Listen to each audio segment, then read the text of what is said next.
Well, here we go again.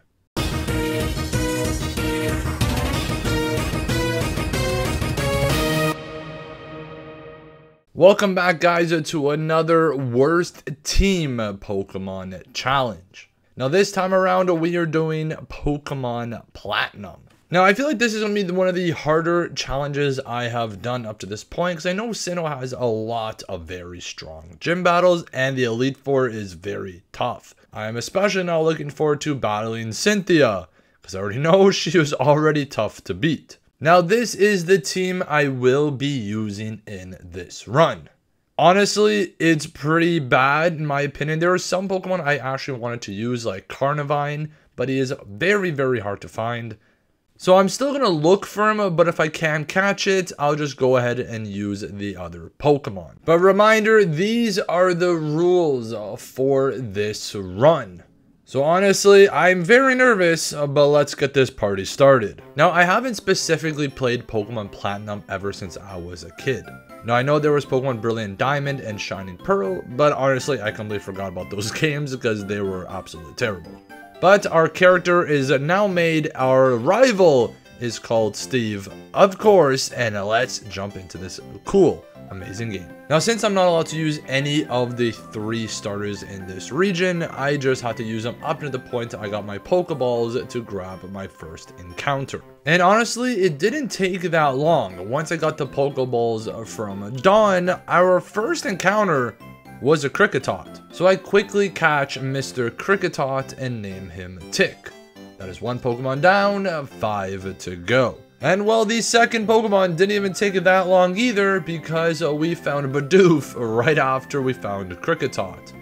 And once we captured Bidoof, we named him Buck. Now after meeting Dawn and Mr. Luker at the first city, we had to find 3 clowns to activate our Pokegear. Now, as we try to step foot in the next route, our rival Steve is waiting for us for a battle. And forgetting how bad my team already is, we get absolutely destroyed from his Chimchar. Now, already on our first rival battle, we are struggling. So this run is going to be fun. Now, after training and leveling up my 2 Pokemon, we were able to give Steve a good battle. And with that, we were finally able to beat Mr. Steve. And on top of that, Kricketot actually evolved into Kricketune. So this actually does help. Now once we arrive in Oreburgh City, we find the gym leader Rourke hiding in the caves. So we tell him to get to the gym because we are ready for our first gym battle.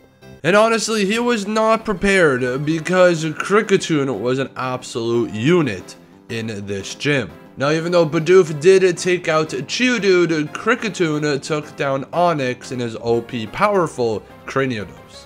And that got us the first gym badge of this run. Now, on our way to the next town, Bidoof reached level 15 and evolved into Bibarel.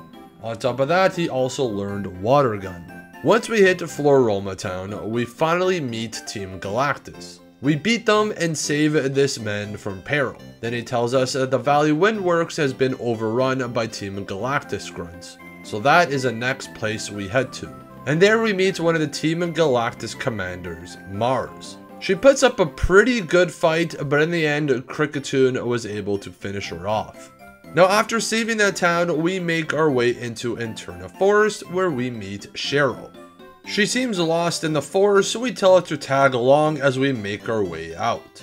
As we make our way out of the forest, she thanks us by giving us the Soothe Bell. But once we make it to Eterna City, it is now time to battle the gym leader. Alright, let's go. It's now time to battle Gardenia. I think that's how you say her name. If not, I apologize. Now at one point I thought her Turtwig was going to be very easy to take down, but of course she uses a super potion. And then absolutely one-shots Buck. Now, I didn't realize when battling this gym that my Pokemon were still very under-leveled. So, of course, we get absolutely obliterated. Well, that means we gotta train some more. But we're back and better than ever with our Pokemon leveled up. And this time around, Bibarel takes out not only Turtwig, but Chirium as well. And that just leaves Kricketune to take care of her Roserade to get ourselves the second gym badge. Now, right after the gym, we head into one of Team Galactic's headquarters where Luker is disguised as one of them. Now, after we take a look around, we find one of the Team Galactic commanders, Jupiter. Now, after beating her, we go ahead and celebrate by getting ourselves our bike. Now, once that's all out of the way, we make our way to the other side of Mount Cornet, and we find and catch ourselves a Chingling. And we call our newest addition to the team Ding Dong. But once out of the cave, we finally arrive in Heartthrown City. And that's where the third gym badge awaits us. But here we go, the third gym battle against Fantina. Now this gym battle went better than expected, because once B-Barrel started to get rollout going on, he was able to take down not only the Skull, but Miss Magius as well. And to finish it off, Chingling was able to take down Haunter to get ourselves the third gym badge. Now of course, after the gym, Steve is like, alright, let's battle again. And this time, we absolutely destroyed him. It's good to have a Mr. Ding Dong on our team. Now, after a little bit of traveling, we finally arrive in Vilestone City. And in Vilestone City, we meet Maylene, the fourth gym leader with the fighting type Pokemon. Now, at one point, I was very nervous because it was all going her way. But in the end, again, with our new Pokemon, Mr. Ding Dong, we were able to take down her Lucario and get ourselves the fourth badge. Now, after the gym, we help Dawn battle and beat some Team Galactic grunts. After that, Mr. Luker guides us to the HM Fly, which will help down the road. Once all the work in Vilestone City is done, we make our way to Pastoria City, where our next adventure awaits us. Now, like I said before in the beginning of this video, I did still want to try to see if I could find a Carnivine, but it was not going to be easy. And looking through these binoculars took me maybe about 2 hours, and I could not find one, so I just gave up. And of course, the next guy I battle just happens to have a Carnivine. I swore this game was just trying to rub it in my face. And now, once we try to enter the gym, Steve just has to block us once again. So we had to teach this guy a lesson and beat him once again. Now that Steve is finally out of the way, it is now time to go battle the gym and get ourselves the next badge. Alright, here we go. Time for our battle against the Pastoria gym leader, Quake. Now this started off pretty rough because Gyarados quickly took care of Chingling. Now even though Kricketune was finally able to take down Gyarados, he was no match for Quagsire. So now I'm left with one Pokemon against his two. Now even with the good hit Kricketune did put on Quagsire, he quickly used a Super Potion. So then I just spam Headbutt until Quagsire went down. Now already off the bat, Floatzel gets a massive hit on me. But I was lucky enough to land my Yawn attack on him. Now down the line, that Yawn will be very crucial.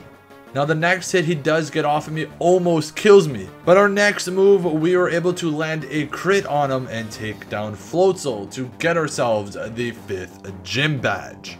For once the gym is done, there is a big noise going on in the world of Sinnoh. And that's where we meet this suspicious Team Galactic grunt. So we decide to follow him to see where he goes. And after chasing him for some time, we finally catch up to him and beat him in a Pokemon battle. That's where he tells us about the lakes.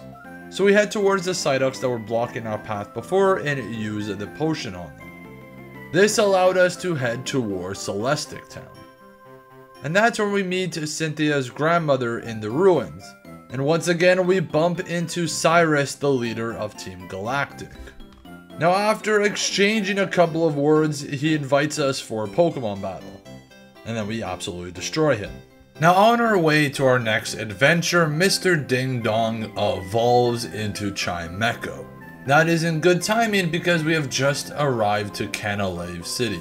Now here's where the fun part began, because before I could even make it to the gym, Steve wanted to battle me once again. And well, we did not just lose once, but we lost twice. Now I've realized we only have 3 Pokemon to our name, and I should have maybe picked up another one along the way, so it's time to do that.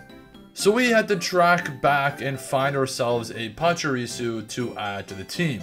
Now he's only level 11, so I don't know how much help he will be right now, but it's always good to have him. Now with our new addition, Ranger, I hope we can finally beat Steve. Now even though Ranger did no damage at all, it helped because Staraptor wasted its Intimidate ability on him. Now honestly, this was probably the closest battle I have had with Steve. It was a back and forth battle up until the point I only had one Pokemon against his two powerhouses. Now I'm glad I put a berry on Chimecho to regain some health when needed. Because in the end, Chimecho was not only able to take out Infernape, but also Floatzel and Roserade, and we finally beat Steve. But with that done, we go to Iron Island and get strength from Riley.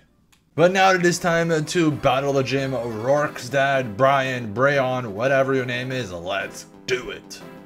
And well, I think he was more prepared for me than I was for him because he absolutely destroyed me.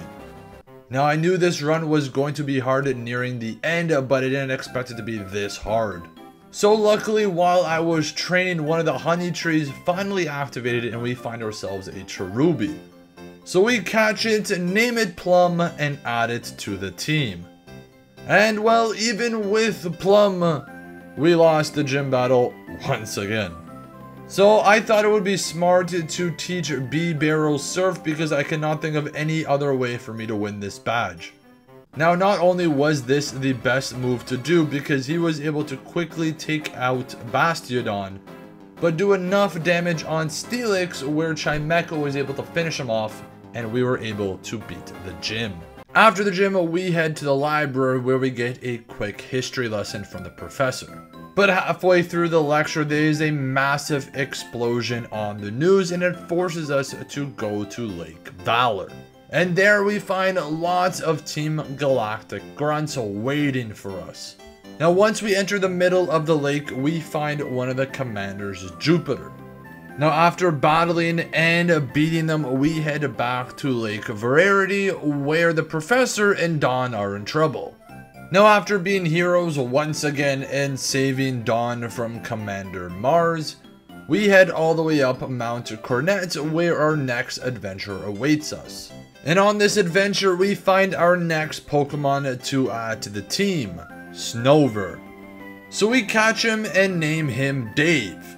Now we have a full team of 6 and hopefully nothing can stop us. But after traveling up Mount Everest, we have finally arrived at Snow Point City. Now doing this puzzle for the 7th gym was actually pretty satisfying and kind of fun. But once the puzzle is done, it is now time to battle the 7th gym. And honestly, I thought we were going in with a better advantage. But I was sadly mistaken and we lost our first battle against Candace.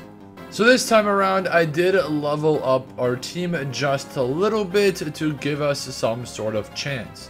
Now again, our team is not higher than her highest level, so hopefully this makes a difference. Now this time around, we were able to take down most of her team with ease. But Forlas was giving us some issues. So thank God Pachirisu was able to eat a hit and I was able to Toxic it. And this led us to just stall it out just enough where we were able to take it down and win ourselves the 7th gym badge. Now after beating the gym, we head to the nearest lake where we find Steve talking to the enemy. Now after talking to the commander, they secretly tell us not to go to Vilestone City, but we end up going there anyway. And from there we find the key and enter the Team Galactic headquarters. Now at a certain point in the HQ, we find Cyrus giving the classic villain speech about taking over the world. But once we confront him and beat him in a battle, I become the leader of Team Galactic. I'm the captain now. Just kidding. What we do instead, we go and beat up his commanders and set to free the 3 lake spirits. After releasing the lake spirits, we find a secret entrance in Mount Cornet. And that's where we find Team Galactic waiting for us. And after a battle or so, we finally get Snover to evolve into Abominasnow. But once we reach the top, we see two commanders, Mars and Jupiter, blocking our way to get to the leader, Cyrus. So we finally team up with Steve to take this dynamic duo down. But once we get past the two commanders, we see this really cool cutscene that I have not seen for a while and still looks amazing today. But here we are introduced to Palkia, Dialga, and Garantina. But of course, once Cyrus is swallowed up by Garantina, it is now time to go save him and save the world. This is a lot of responsibility for a 10-year-old. So we hop in and make our way into the distortion world where Garantina is waiting for us. And honestly, this place was really cool to explore and do all the puzzles. Now, for a game that was released in 2008, it honestly aged very well and this place looks amazing. But after lots of traveling, we finally find Cyrus, and for some reason, he just wants to battle us for interfering with his plans. So we gave him a battle, and well, we got absolutely destroyed. This is gonna be very hard. This is probably the hardest battle that I have done so far. Now the next time around, it was honestly another close battle. But thank God, Chimecho was able to eat the last hit, and we were able to beat Cyrus once and for all. This was honestly an exhausting battle. It was not easy by any means. But once Cyrus is out of the way, we meet the god of death, Garantina. So we quickly just capture him and then throw him in the PC because we're not allowed to use him for this run. But once all that mess is done, we say bye to Cynthia and make our way to the 8th gym at Sunny Shore City. And there we find Faulkner at the lighthouse and tell him to get his butt back to the gym because we are ready for a battle. Now this battle actually started off pretty close, and then I start to realize some of my Pokemon are actually under-leveled. His Luxray and Electivire absolutely destroyed my team. So now it's time to go train and come back to hopefully beat Faulkner and get our last gym badge. Now with the team all leveled up, let's battle Faulkner one more time. And to be honest, this was actually one of the most fun battles I've had in a while. It was completely back and forth.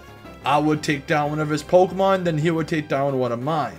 Then it came to the point where it was just two of my Pokemon versus his Electivire. Now right away I knew what I had to do and got Pachirisu to poison him. Now the poison gave me enough time where when Chimecho came in, he was able to finish Electivire off once and for all and get ourselves the 8th and final gym badge. Now with 8 gym badges, we make our way to Victory Road. But here we are, where dreams become a reality, the Pokemon League. Now our team still needs to level up a bit more, so let's get to training. Now of course, before we could even touch the Elite Four, Steve wants another and final battle. So we give him what he wanted, a hard fought battle, and it was actually so close. He almost beat me, but in the end, Chimecho was able to beat his Infernape. Well, here we go, the first Elite Four member, Aaron. Now honestly, I did not realize how severely unprepared we were for this Elite Four. Now I knew it was going to be hard, but already on the first one struggling, this is going to be a challenge. But this time around, we were ready for Aaron. Now since I taught B-Barrel Stealth Rocks, I thought this was going to be the perfect time to use it, because his Yanmaga likes bouncing around in this battle. Now even though I lost Kricketune to Heracross after switching him in, he got a lot of damage on him, so B-Barrel was able to clean up. Then once Vespiquen came in, we switched into Abomasnow and he was able to take her down with no issue. And honestly, once Yanmega came in, this is when Stealth Rock did its job. It got almost half its HP gone and Chimecho was able to finish him off with one shot. Now sadly, once Scizor came in, he took down Chimecho and Pachirisu. Now even though he did take down B-Barrel as well, I was able to get off a Yawn attack, which would help because Abomasnow came in to finish up. Now lucky enough, Abomasnow was able to survive enough where Earthquake was able to take his OP Pokemon Drapion down and we were able to win our first Elite Four battle. Now after beating Aaron, we make our way to Bertha, the ground type specialist. Now honestly, battling this member of the Elite Four felt like the easiest battle I had this whole run. Now I don't know if my team was just super strong against ground types, but we easily breezed through this battle. But with Big Bertha out of the way, we head towards Flint. Now this battle started off very good. We took down Houndoom and Infernape very quickly. Now Rapidash was going to be a very tricky Pokemon because I know it could be very fast. Now right away with my quick thinking, I thought it would be the best idea to poison it. Now even though we did lose Pachirisu, I was able to get off Toxic. Now even though Flint did use a full restore on Rapidash, B-Barrel was ready with Waterfall and take it down in one shot. And to finish it all off, he also took down Magmortar and Flareon. And again, another easy victory. It is now time for the last Elite Four member before the champion. Alright, Lucian, we are coming for you. Now, Psychic type Pokemon can be very tricky, so we gotta do this right. Now, right away, I decide to take out a B-Barrel and switch it for Kricketune, and it worked in my favor because we were able to take down Mr. Mime. But of course, Gallade not only takes down Tick, but also takes down Plum. But that's okay because B-Barrel came in to take down Gallade. Then on top of that, we use Chimecho to beat Alakazam. We are getting down to the wire, just 2 Pokemon left. Now once Espeon did come in, I thought using Toxic was going to be my best bet. Now even though we did lose Pachirisu in the process, B-Barrel was able to take down Sylveon. But now we're on his last Pokemon, Bronzong. Now with B-Barrel being at super low health, before he died, I got off a Yana to help my next Pokemon. Now I did switch in between Abomasnow and Chimecho to get the best hits possible. And at one point we were so close to killing him. But of course he just had to use a full restore. So at this point it was just about spamming as many Shadow Balls as possible. But thank God for Dave's Snow Warning ability because Hail was the one to finish off Lucian once and for all. But here we go guys, we are versing Cynthia. Now I am super nervous about this battle because I know Cynthia is one of the hardest Pokemon trainers out there and everyone struggles on her. Now this battle started off way better than expected because we just ended up one-shotting Spiritomb. Now even though we did end up losing Pachirisu and B-Barrel to Togekiss, we were able to take him down as well. Now Roserade we were able to take care of right away, but sadly he did end up getting Toxic on Ding Dong. But I am so surprised we gave Lucario such a good fight, and in the end he did end up missing Stone Edge and we were able to take him down as well. But of course, once Garchomp comes in, Ding Dong is out for the count. Now I couldn't believe what happened next because Abomasnow ate a hit and was able to take Garchomp down in one shot. But sadly, Milotic quickly took care of Dave. But here we go, our last 2 Pokemon versus her last Pokemon. Now I throw in a Plum right away to get up Sunny Day and to get as many Solar Beams as possible. Now thank God for Chirium's ability Flower Gift because this really helped boost up our special defense. And we were able to eat so many hits and get Leech Seed off. Now even though she did use a full restore, in the end this tactic worked and we were able to beat the champion Cynthia. Guys, I cannot believe we actually beat her. This was actually a very hard and fought battle. I loved using this team and I have not played Sinnoh in so long, so it was a treat for me to do this. But guys, this video took so long to make and I was actually getting married in the process of filming this and editing this video, so it would mean a huge lot to me if you would just hit that red button down below and like this video. It would honestly help me out so much and help us grow this channel. But guys, also join the Discord. We are a fun group of people there. We love making new friends, so make sure to do that as well. Stay updated also with everything on my channel. But guys, thank you guys so much, and I hope to see you guys in the next Pokemon video.